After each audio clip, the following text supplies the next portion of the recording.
कि बिहार भूइहार के भारत चमार के। जिस दिन भारत का संपूर्ण चमार जग जाएगा तो चमार जातियों को मरे हुए पशुओं का खाल, ये मनुस्मृतिकारों ने मरे हुए पशुओं का खाल उतारना, मरे हुए पशुओं का खाल उतार करके उनके मांस को खा के जिंदा रहने का शिक्षा इनको दिया गया। अगर हमारा दलित अगर जग गया जिस दिन, तो जिंदा का खाल उतार के जिंदा का मांस खाएगा। राम और अंबेडकर में लड़ाई होगा। ये देश अंबेडकर का है, ये देश बुद्ध का है, ये देश पेरियार का है, ये देश रामास्वामी नायकर का है, ललित सिंह यादव, राम स्वरूप वर्मा, कर्पूरी ठाकुर, जगदेव प्रसाद का ये देश है। ये राम का, कृष्ण का, हनुमान का, शिव शंकर का देश नहीं है। ये शंकराचार्य का देश नहीं है, राम रहीम का देश नहीं है। दलित समाज के लोग इतने कैसे जागरूक हो सकते हैं, उनके अंदर इतनी हिम्मत कैसे आ सकती है कि ठाकुरों की कलश यात्रा को रोक दे।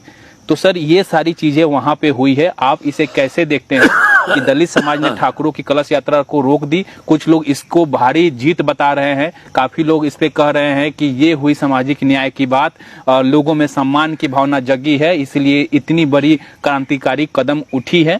क्या आपके हिसाब से ये क्रांतिकारी कदम है या इसमें और कुछ होना चाहिए? इस पे आप विस्तार से अपनी प्रतिक्रिया दें। ये बहुत हजारों वर्ष से ये परंपरा चल रहा है। हिंदू तथा कथित हिंदू समाज का कोई जग होता है, कोई अनुष्ठान होता है, तो इन लोगों का जो यात्रा, कलश यात्रा हो, चाहे कोई पालकी पर देवी देवता का फोटो मूर्ति रख के लोग घुमाते हैं, सेवन बंधनी करते हैं, ये आडंबर हजारों वर्ष से ये लोग चला रहे हैं। तो ये लोग हजारों वर्ष से चला रहे हैं, हमारे लोग उसमें चल रहे हैं, हमारे लोग लगे हुए हैं, इसलिए वो चल रहा है। एक तरफ हमारे लोग लात जूता भी खाते हैं और इधर भी लात जूता मारने वाले के साथ भी हमारे लोग हैं, और उन्हीं का लोग लात जूता खा रहा है, ये खिलवा रहे हैं, इसलिए उनका कलश यात्रा चल रहा है। हमारा अंबेडकर यात्रा असफल हो रहा है, क्योंकि वो हमारे विरोधी लोग तो जन्मजात विरोधी हैं, वो तो हमारे साथ नहीं आते हैं, लेकिन हमारे लोग उसके साथ रहते हैं, जिसका नतीजा हम हार जाते हैं। लेकिन अब धीरे धीरे हमारे समाज के लोग जग रहे हैं। रोकने वाला जो काम हुआ है, तो जब हमारा देश है, अंबेडकर अद्वितीय पर्सनालिटी है, जब बाबा साहब अंबेडकर का तुम कलश यात्रा रोक सकते हो, उनका जो रैली रोक सकते हो, तो तुम्हारा भी रैली रुकेगा। और इसके लिए जो कानूनी कोर्ट में जाएगा तो न्याय क्या हो करे, न्याय का भी तो उचित न्याय करना ही होगा कि आप काहे रोके। तो कहने का मतलब, लेकिन इससे मौलिक चेंजिंग होने वाला नहीं है।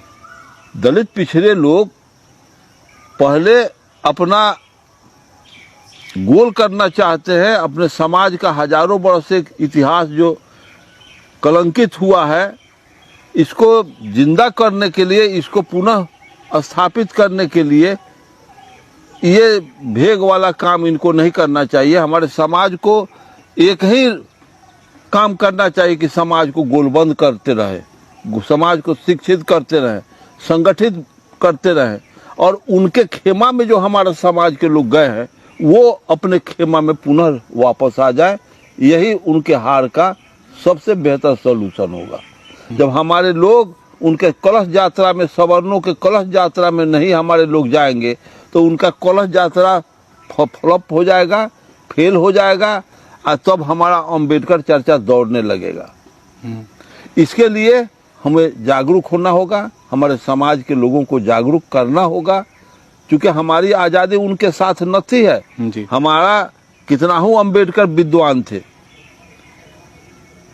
पेरियार कितना हूँ योग्य ज्ञानी थे, लेकिन हमारा लोग मुल्हर के साथ हमारा आज़ादी न थी है।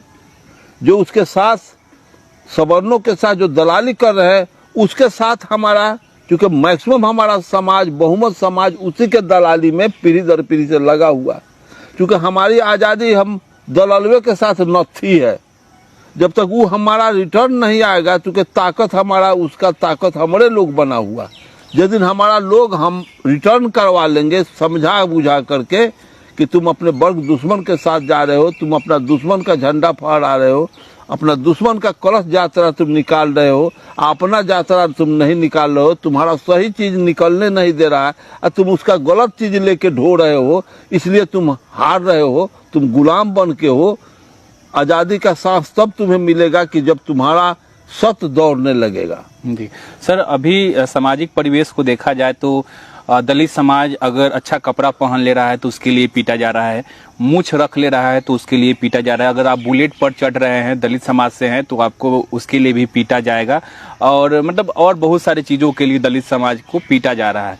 लोग बता रहे हैं कि इतिहास में पहली बार ऐसी घटना हुई है कि दलित समाज के लोगों ने ठाकुरों की कलश यात्रा को रोक दिए हैं, तो ये एक क्रांतिकारी कदम है। सर, मानते हैं आप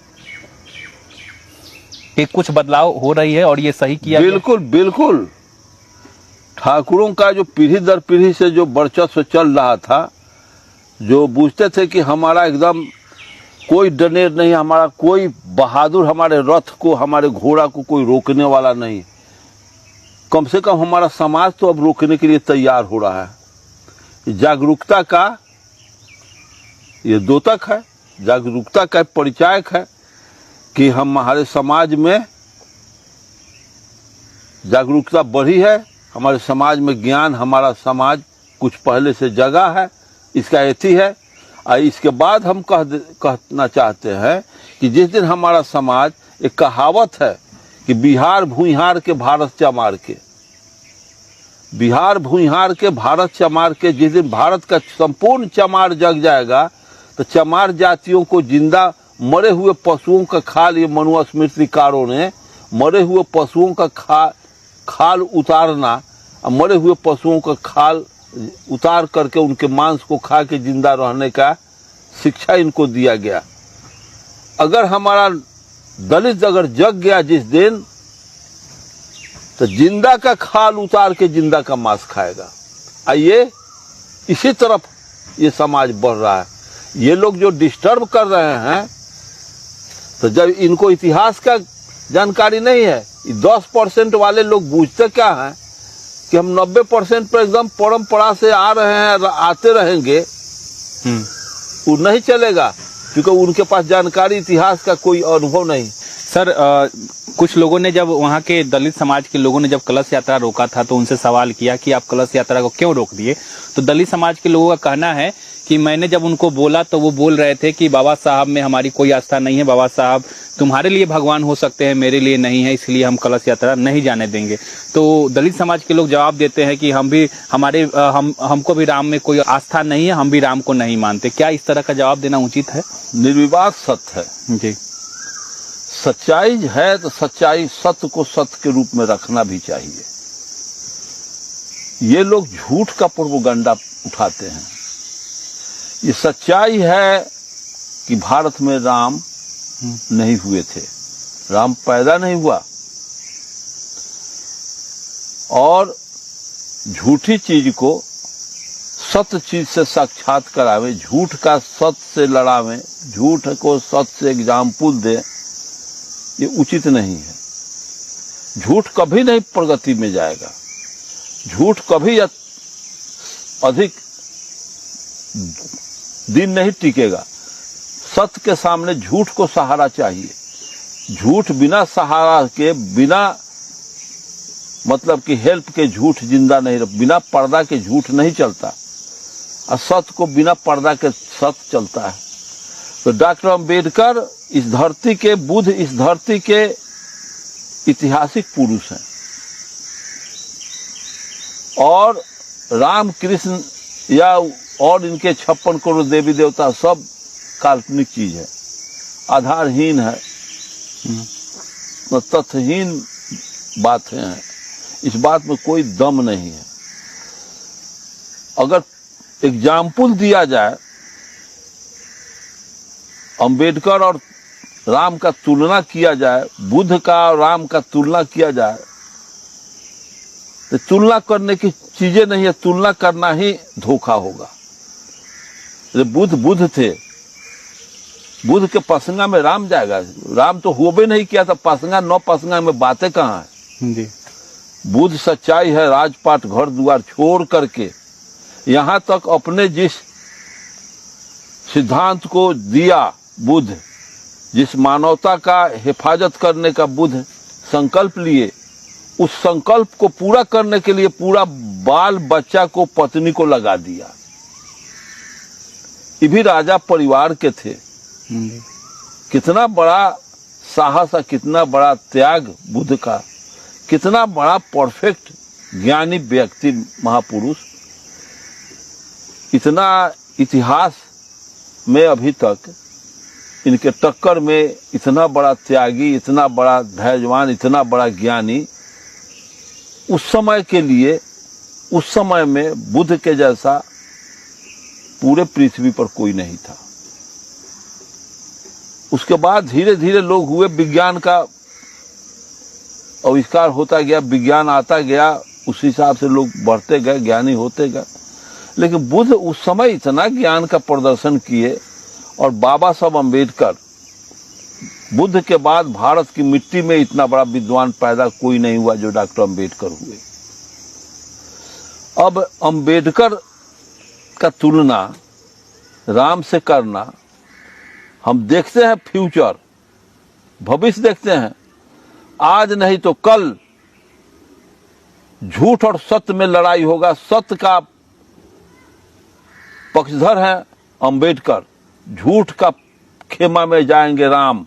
राम और अम्बेडकर में लड़ाई होगा, और 90% बैकवर्ड शूद्र समाज अम्बेडकर के पक्ष में और राम के पक्ष में जब कोई नहीं होगा, तब लड़ाई देखिए नतीजा निकलेगा। ये देश अम्बेडकर का है, ये देश बुद्ध का है, ये देश पेरियार का है, ये देश रामास्वामी नायकर का है, ललित सिंह यादव, राम स्वरूप वर्मा, कर्पूरी ठाकुर, जगदेव प्रसाद का ये देश है।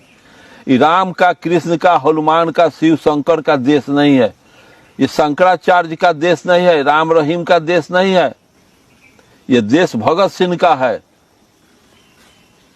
ये देश शूद्रों पिछड़ों का है। जिस दिन वहां 90% जग करके आ जाएगा अम्बेडकर के पक्ष में, उस दिन कोई राम का नाम लेने वाला ही नहीं रहेगा इस धरती पर, भारत की धरती पर। दुनिया में तो राम को कोई जानता भी नहीं जी। सच्चाई है। इनमें के लोग जो अमेरिका में है वो राम को यहाँ जानता है, तो वहां भी राम का बात करता है। लेकिन अम्बेडकर को पूरा संसार के लोग जानता है, बुद्ध को पूरा संसार के लोग जानता है। बुद्ध के नाम पर कहीं जाइएगा एक गिलास पानी मिल जाएगा, राम के नाम पर कहीं एक गिलास पानी खाली गिलासों न मिलेगा। राम के नाम पर आपको एक पैसा कहीं भीख मिलेगा, और अम्बेडकर के बुद्ध के नाम पर आपको थैली भर जाएगा। समझे ना जी। क्योंकि दुनिया सत्य का पक्षधर है, विज्ञान का पक्षधर है दुनिया, अध्यात्म का पक्षधर दुनिया नहीं है। भले इस देश में तांडव मचा रहे हैं, जुर्म लोग कर रहे हैं, तो कहीं ना कहीं आपका कहना है कि बाबा साहब डॉक्टर अंबेडकर इतने शिक्षित थे, अद्वितीय पुरुष आपने बताया उनको, बिल्कुल बुद्ध के बाद ज्ञानी पुरुष उनको आपने कहा। तो कहीं ना कहीं जो लोग इस तरह की भावना रखते हैं, जातिवादी भावना रखते हैं, वो इसलिए उनसे नफरत करते हैं कि ये एक ऐसा फिगर है जिसका हम लोग के पैरेलल में कोई नहीं पैदा कर पाए, कोई खड़ा नहीं कर पाए। एकदम निर्विवाद सत्य है जी। अगर अम्बेडकर और बुद्ध स्थापित हो जाए, बुद्ध का इतना परफेक्ट दर्शन है, एक भी ब्राह्मणवादी लोग बुद्ध का चेला बना, सत्य का एक भी आदमी। कहा जाता है कि जब बुद्ध प्रवचन देते थे तो उनके थी में प्रवचन में वो लोग बैठे रहते थे। अरे बैठे रहे। कम्युनिस्टों पार्टी में तो सब आ करके हम लोगों के साथ कम्युनिस्ट आंदोलन में आया है, और उल्टे कम्युनिस्ट को का हत्या कर दिया है। तो बुद्ध को खाने के लिए बुद्ध के खेमा में गया था, क्योंकि गए में जो टेम्पल का लड़ाई हुआ है, अभी भी चल रहा है, प्रदर्शन अभी भी चल रहा है। गए में जो हो रहा है, तो आरएसएस का, नागपुर से आरएसएस से सैकड़ों चीवरधारी आरएसएस का आदमी उसमें बैठ करके हंगामा खड़ा किया है प्रशासन के खिलाफ। भंते बिनाचार्य वो गिरफ्तार भी हो गए। हाँ, उसमें आ करके जिस लड़ाई को डैमेज करना होगा, उस लड़ाई में वो लोग भेष बना करके आ जाते हैं। तो इसीलिए तो राम स्वरूप वर्मा जगदेव प्रसाद क्लियर किए कि अर्जक संघ में एक भी ब्राह्मणवादी मेंबर नहीं होंगे, एक भी मनुवादी इसके मेंबर